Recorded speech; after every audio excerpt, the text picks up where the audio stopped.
Hey guys, welcome back to our channel. Today I'm going to go through an install of an HKS Super Power Flow air filter into a Subaru Legacy. These will fit the BM9s and the BR9s. So I'm getting parts for the BM9 or BR9 Subaru Legacy in New Zealand is quite hard. So what I've done is I've imported it from Japan. And it's just arrived through the mail. Here it is, all wrapped up. So I'll open it up and I'll show you guys what's inside the box. Alright, so I'm just going to open up the box now.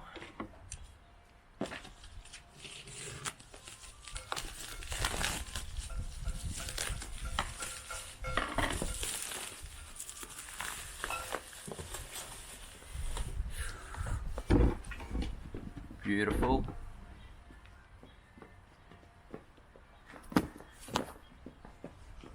All sealed, brand new. So for this model, it is, I'm not sure if you can see there. So BM9, BR9 for the EJ55. So it's from 2009 to 2014 models. Just in case you guys want the model code for the HKS Super Power Flow, it's the 70019 AF106.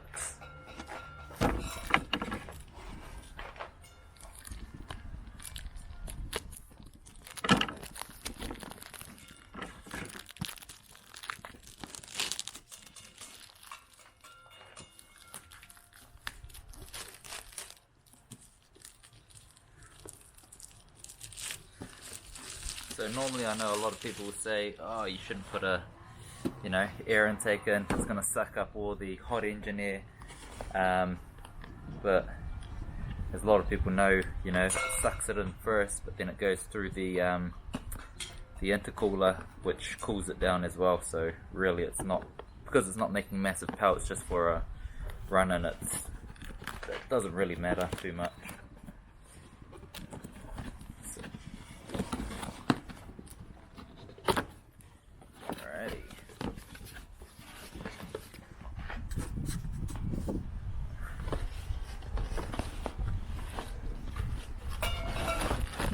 First is the filter, still brand new, beautiful green in colour. I think from memory this is the 800 mil, 80 mil.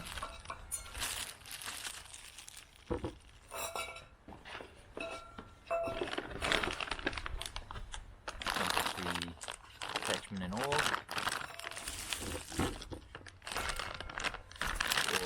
HKS parts. It's going to look awesome. Comes with the instruction manuals. In this case with the airflow meter, because you have to take it off the stock one and move it a bit. It's all good.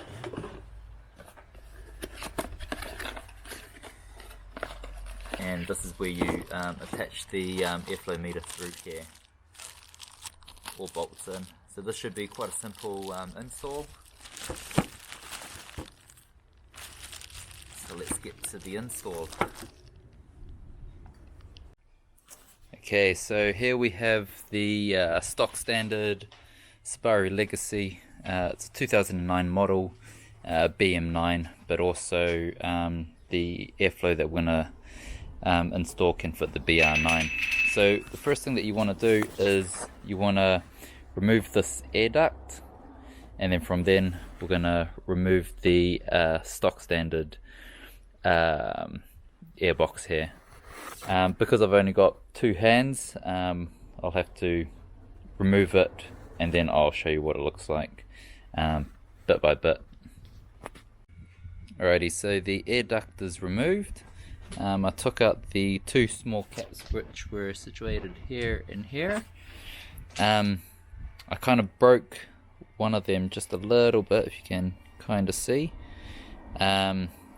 So I should have just held the outer edge and then used the flathead and twist it off. I kind of just used the force to pop it up, but I don't know, for next time. Next step is to remove the airbox. So what we want to do is we want to remove this top half here with the airflow meter. Don't take it out separate because you could get a chance of getting it dirty and stuff like that. So that shouldn't be too hard. It's only taking off that clamp and just unhooking it through here. As you can see, that's the stock filter in here. As you can see, it's pretty, not that pretty. So I'll remove that. So first thing you want to do is you want to take off the clip here, which connects it to the airflow meter, and then you want to just loosen this screw here. You can probably see it there, and then this whole top part should come out first. Alright, so that's the top part removed. There's the clip for the sensor. That's the old air filter, and so now I just need to remove this bottom half. That's the top half.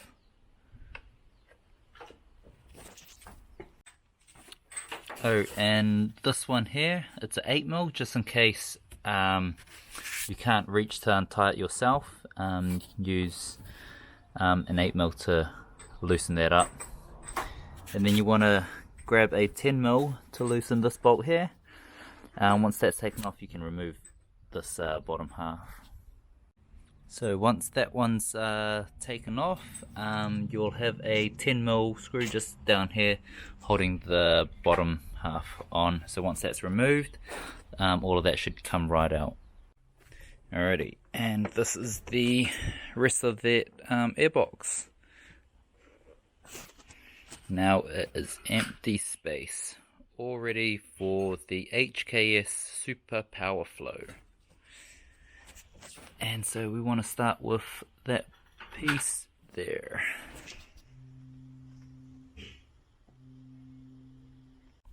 Alrighty, so now we want to assemble the components together. So first we can take off the stock airflow meter from the stock body, and then we will attach it to this. We will then combine these parts here together to get the whole setup together. Alright, so this is the basic assembly so far. I just need to pull out the airflow meter from the stock standard and then input into here. But so far everything looks good, all straight down. Probably can't see, need some lighting. So just make sure everything is straight. Alright, so the airflow meter is now attached. You just have to make sure that it is straight. There you go. Make sure it's straight, not on an angle. This is a very sensitive piece of equipment. It can lead to rough idle and other complications if not installed properly. Next you want to temporarily install the bracket, which will hold the actual air filter in place once it's installed.